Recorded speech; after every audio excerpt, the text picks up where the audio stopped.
안녕하십니까, 내꿈쌤입니다. 옛날에는 은퇴 후 노후라고 하면 직장은 물론이고 모든 사회생활에서 은퇴하고 별다른 일 없이 자신의 삶을 자식 세대나 손자 세대에 맡기고 조용하게 살아가는 그런 삶이 많았을지도 모릅니다. 하지만 요즘 시니어들은 많이 다르죠. 옛날 사람들보다 훨씬 젊고 건강해서 매우 활동적이고 호기심 또한 왕성해서 일상생활에서 취미나 레크레이션을 즐기는 사람들이 점점 늘어나고 있습니다. 현역 시절보다 오히려 더 화려하고 열정적으로 새 인생을 사는 은퇴족 시니어들이 늘어나고 있습니다. 앞으로는 점점 더 은퇴자들이 젊었을 때보다도 자유로운 시간도 많고 쓸 수 있는 돈도 많아져서 하고 싶은 것을 마음껏 즐길 수가 있는 사람이 늘어날 것으로 생각됩니다. 젊었을 때는 바빠서 못했던 일, 이제는 한번 도전해보고 싶다거나 아이들도 이제 독립해서 다시 한번 자신을 위해 하루하루를 보내고 싶다는 희망을 가지신 분들은 그런 희망을 충분히 이루어 볼 수 있는 시기가 바로 지금이라 생각합니다. 그래서 요즘은 은퇴 후의 삶을 노후가 아니라 제2의 청춘이라고 말합니다. 그런데도 은퇴자들 중에는 종일 집에서 텔레비전을 시청하거나 아침에 신문을 보고 나면 별로 할 일이 없다고 한다든지 그나마 겨우 일주일에 이웃에 사는 한두 명의 친구들과 차를 마시며 이야기를 나눌 수 있는 정도가 전부라고 할 정도로 별다른 취미가 없이 시간을 보내고 있는 사람도 많은 것 같습니다. 그러니 이런 분들이 현재의 일상의 삶에서 만족을 느끼기는 쉽지 않을 것입니다. 오늘은 이런 분들께 적극적으로 자신이 좋아하며 즐길 수 있는 취미나 즐거움을 찾는 데 도움이 될 만한 내용을 소개해 드릴까 합니다. 노후 생활에서 취미나 여가는 은퇴 자금만큼 중요한 요소라 할 수 있습니다. 퇴직 후 많은 시간을 어떻게 설계하고 채우느냐에 따라 인생 후반기의 성패가 갈린다고 해도 과언이 아닙니다. 특히 여가 활동은 지역사회 등 새로운 인간관계를 만드는 연결고리 역할을 한다는 점에서도 의미가 큽니다. 퇴직한 뒤 사회와 단절되었다는 생각에 우울감에 빠지는 노인들에게 건전한 취미를 통한 동호회 모임 등은 새로운 활력소가 될 수 있기 때문입니다. 그렇다면 은퇴 후 즐거운 노후의 삶을 위해서는 어떤 취미 생활을 즐기는 것이 좋을까요? 남들이 다 한다고 해서 그게 다 좋은 것이고 또 그것이 나한테도 좋은 것이라고는 할 수가 없겠지요. 무엇보다 자신에게 꼭 맞는 여가생활, 취미생활을 찾는 것이 선행되어야 합니다. 성공적인 취미생활과 여가생활을 위해서는 얼마만큼 계획을 잘 세우느냐에 달려있다고 생각합니다. 그럼 은퇴 후 삶을 더 즐겁고 성공적으로 살기 위해 내게 맞는 새로운 취미나 즐거움을 찾을 때 고려해야 할 점에는 어떤 것들이 있을까요? 지금부터 시니어분들이 새로운 취미나 즐거움을 찾을 때 고려할 점 5가지와 그 요령을 소개해 드리겠습니다. 첫 번째 고려사항은 자신의 체력과 몸 상태입니다. 하고 싶은 것, 흥미가 있는 것을 생각해 볼 때에는 우선은 자신의 체력, 건강 상태를 먼저 스스로 판단해 보셔야 합니다. 내 체력이 약하고 몸이 불편해도 계속 할 수가 있는 것인지 아니면 건강하지 않으면 할 수 없는지 고려해 봐야 합니다. 아직도 난 힘이 넘친다 라고 자신의 체력에 자신이 있는 분이시라면 스포츠 등의 활동적인 취미라도 도전할 수 있겠지요. 그런데 지병이 있거나 허리 통증이나 무릎 통증 등에 시달리고 있거나 몸이 너무 약하고 불편하신 분들은 체력이 그다지 필요 없는 취미가 좋습니다. 예를 들면 그림을 그리거나 서예를 배우거나 꽃이나 사물의 사진을 찍는다든지 아니면 옛날 유명 영화들을 찾아보거나 하는 이런 식으로 체력이 아닌 창의력과 감성을 살린 취미를 추천합니다. 다음으로 생각해야 하는 것은 취미생활 하는 데 드는 예산, 즉 비용 문제입니다. 예를 들어 크루즈선을 타고 세계 여행을 한다든지 비싼 골동품 수집을 한다고 할 경우는 꽤 많은 돈이 들겠죠. 그렇지만 최대한 돈을 들이고 싶지 않다라고 하는 사람이라면 돈을 들이지 않고 즐길 수 있는 것을 찾을 필요가 있습니다. 다행히 요즘은 많은 돈을 들이지 않고 편리하게 이용할 수 있는 서비스들이 많이 있습니다.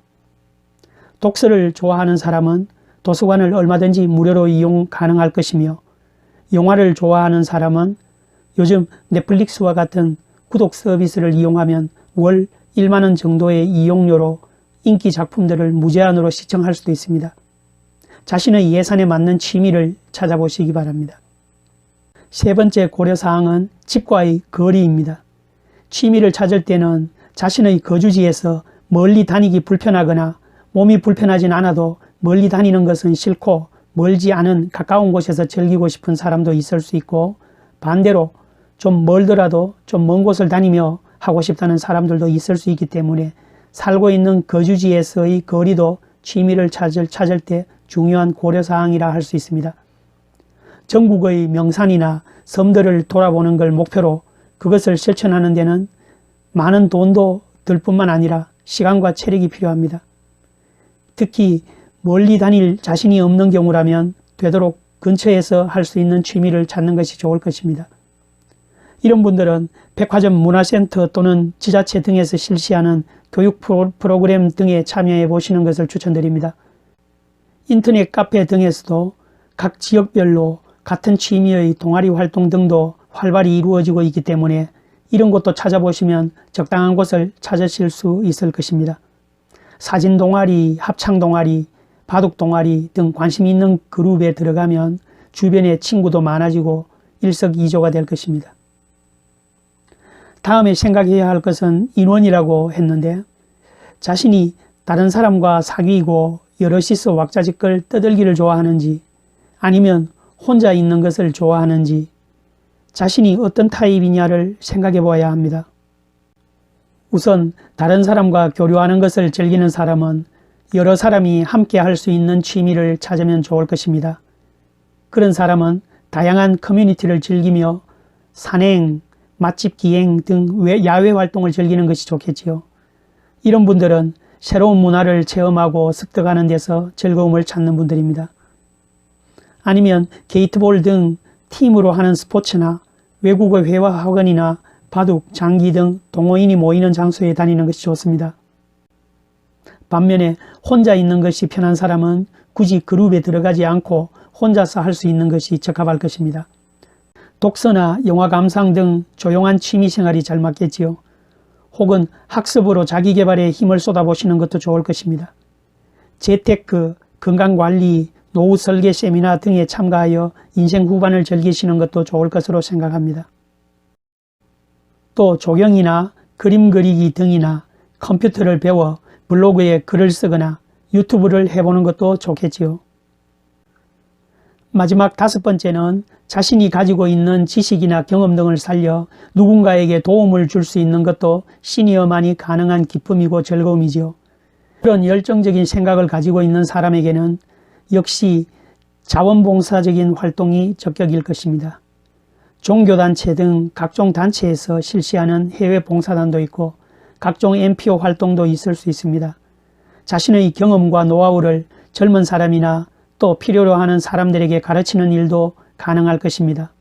이렇게 유튜브를 통해서도 얼마든지 가능하니까요. 개나 고양이 등 동물을 좋아하면 동물 보호 활동에 참여하거나 육아 경험을 살려 육아 지원에 종사하고 싶으신 분들도 계실 것입니다. 이처럼 자신이 좋아하는 것, 잘하는 것을 살릴 수 있는 것을 찾아보십시오. 이상 오늘은 은퇴한 시니어분들이 취미나 여가 활동을 찾을 때 고려해야 할 것들을 소개해드렸습니다. 100세 시대 은퇴 후의 시간이 점점 길어지는 이때 취미와 여가 생활이 활기찬 노후를 위한 필수 조건으로 부각되고 있습니다. 하지만 노후를 미처 준비하지 못한 은퇴자들은 자신에게 맞는 취미를 찾는 것조차 힘겹기만 할 것입니다. 성공과 가족 부양을 위해 평생을 앞만 보고 일만 하며 달려왔기 때문에 여가 생활을 누리거나 은퇴 이후를 준비할 마음의 여유가 없었던 거죠. 전문가들은 취미를 선택할 때 따로 또 가치 원칙을 따르라고 권하고 있습니다. 따로 또 가치 원칙은 혼자서 쉽게 즐길 수 있고 타인들과도 함께 공유할 수도 있는 취미를 선택하는 것을 의미합니다. 그런 것을 찾기가 쉽지 않다면 운동처럼 다른 사람과 함께 할 수 있는 취미와 그림 그리기나 사진 찍기처럼 홀로 즐기는 취미를 적절하게 배분하는 것도 한 방법이 될 수가 있습니다. 이 원칙을 따르면 재미와 보람을 배가시킬 수 있을 뿐만 아니라 자아 만족과 새로운 인간관계 형성에도 효과가 있을 것입니다. 아무쪼록 오늘 영상이 노후의 즐거운 삶을 위한 자신의 취미를 찾는 데 도움이 되었으면 좋겠습니다. 이상으로 오늘 영상을 마치도록 하겠습니다. 영상 끝까지 시청해 주셔서 감사를 드립니다. 저는 다음 영상에서 다시 뵙겠습니다. 감사합니다.